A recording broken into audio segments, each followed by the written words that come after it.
in the 2008 election, flying at us from different sources of media such as YouTube, MySpace, as well as traditional media such as MSNBC, CNN, and Fox.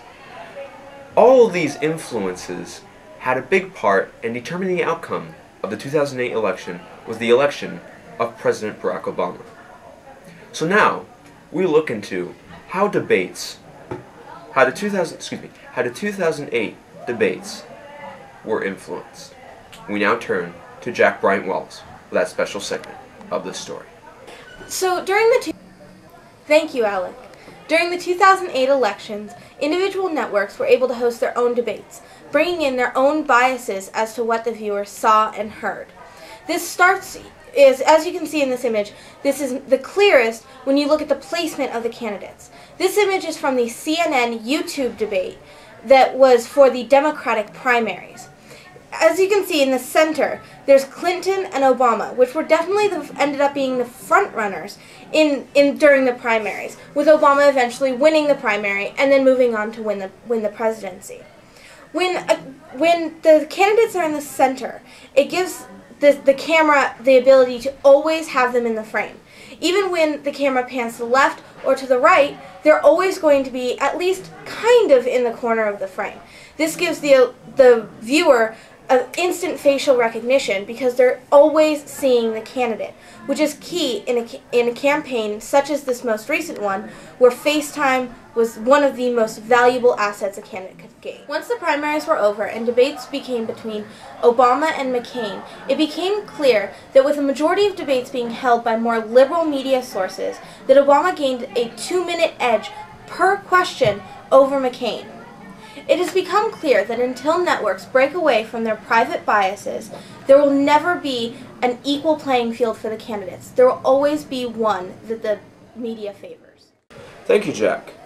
We now move on to Taylor Addison, who is going to be presenting about how new media played an important role in the 2008 presidential elections. Social networking had a huge impact on the past election. While pursuing the internet, someone may find that many politicians can be found using websites such as MySpace and Facebook as a way to show off their campaign. They can also be found using YouTube to post campaign videos. Because the third-party candidates never really received any airtime on television, they use social networking sites as a way to advertise their campaign. By using these popular websites, candidates were more easily able to gain popularity, especially among the young voters. Candidates such as our current president, Barack Obama, had a very strong online campaign. His campaign team was very well organized and worked hard to keep a strong media presence. Because his team worked so hard and diligently, Obama's media presence was about 3 times stronger than former candidate John McCain's on MySpace and Facebook. As of October 21st, Obama's supporters are currently listed at 2,216,174 and can be found here. McCain, on the other hand, only has 589,047 and can be found on his Facebook page. This data was taken from Facebook. As of October 20th, 2008, Obama had 745,480 friends, while McCain had 189,090 friends. This information was gathered from MySpace. The difference gap in the amount of friends each candidate gained was catastrophic. All of Obama's campaign team's hard work paid off. Obama gained a lot of younger voters and popularity through these social networks. We now turn to 2 experts on this issue of news commentary. We have Eric Smith, who is a professor of psychology at Temple University, as well as Taylor Addison, who is the head of a nonprofit organization called Americans for New Media. Personally, I believe that news commentary is completely worthless and should not be used in any way by the media.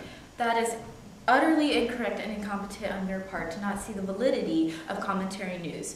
News needs to have someone who is able to translate to the viewer what unforeseen problems there are in any reported event. Right now, the complexity of the economic crisis entails that we need experts to tell us what is happening, and commentary news provides that. Really, how does it provide that? When we have people doing this, they only get half the picture. They don't get the full picture. Well, what do you think we're doing now? We're debating about the issues, so we're showing both sides of the argument.